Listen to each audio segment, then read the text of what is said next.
My son is Conor Robb and he's first year in mechanical engineering in Queen's. I suppose with his personality I thought maybe he would have gone away, and he did have a couple of universities, even on his UCAS form he had a couple of he had a university in London and a university in Bath that were his second and third options. So he did have that as an option.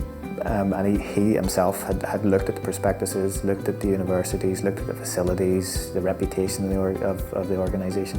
So he did all of that himself, but his decision was to stay in Northern Ireland. Locally, there is a reputation with Queen's as well, so there is a big attraction and a big pull to attending there. You need to do your homework. You need to start exploring the university, what it's got to offer, what its credentials are, what its success rates are, where the students go afterwards. Even staying in Northern Ireland, we live about 45 minutes an hour outside of Belfast, so there was still a decision about whether he moved out or stayed at home. And again, there was no pressure on him as to what he wanted to do, but he went with a full board option and stayed at home. It hasn't cramped his university experience. He's still very active in a lot of the clubs and societies and still has a great social life. It's just I do more of the taxiing.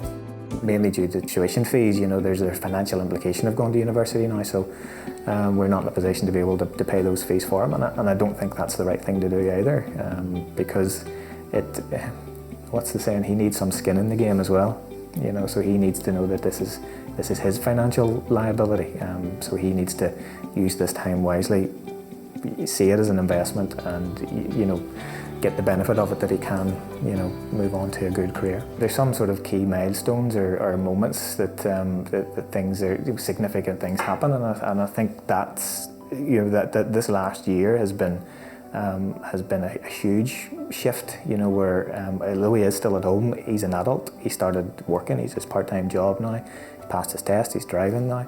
So there's a lot of things that are happening, and he's just grown up and grown into an adult.